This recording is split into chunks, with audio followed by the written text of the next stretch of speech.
Greetings to you and welcome back. It is Friday as I'm making this video, and I just wanted to do a quick walkthrough on a typical limited edition print. I'm going to go from putting my official seal on the print, putting it into a mat, and then into a frame. I've already taped up one side so that I can more easily show this image to you. I'll put this up full screen, but the backstory on this image, I made this in Washington, obviously the northwest coastline of the United States, well, North America in general, is just a breathtaking location. It is very photogenic, to say the least.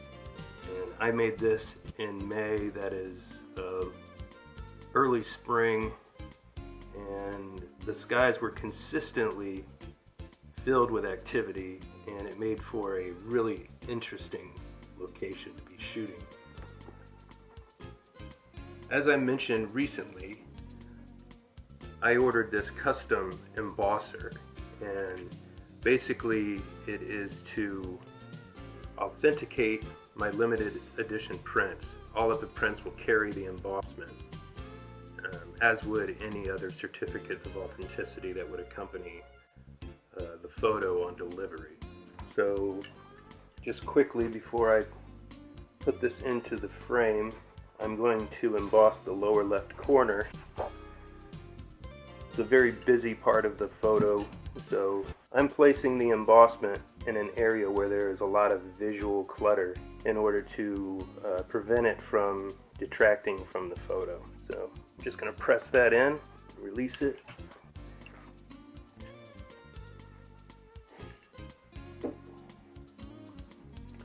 Now hopefully what we have is a really nice embossment. There you go. That's a good shot of it right there.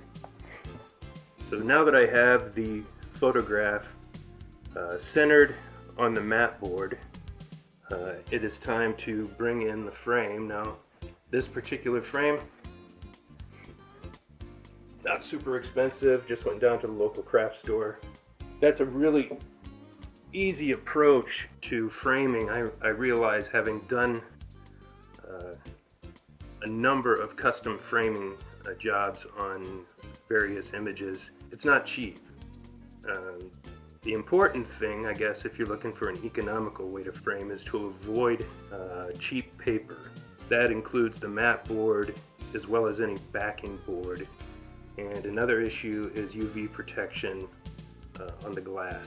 Of course, I wouldn't recommend hanging any of your prized photography or artworks in direct sunlight. You want to limit the exposure to UV.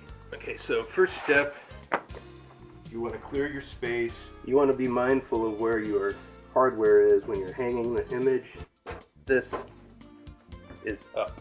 The next thing I'm going to do is make sure there's no dust, debris, etc. We simply lay our piece into place and reattach the back. Now this one, you'll notice there's no hardware on this side, so I presume that this would be the bottom because there are mounting hardware located here and here. So that must fit into a notch.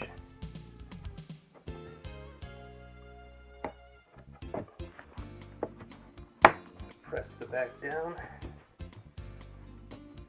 and sometimes a large chisel comes in handy to work those edges. Other times a simple screwdriver is enough to do the trick.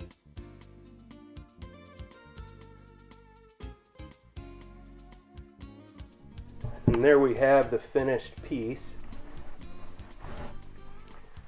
Now, for me, this is a story.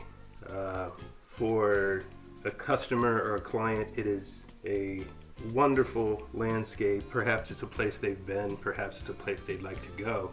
In any case, it captures a moment in time for me. Visually, this is one of my favorite pieces from the photos I processed as final.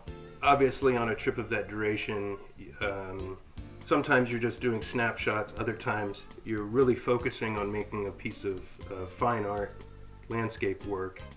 I hope that gives you some idea of the process of taking the image from print to framed.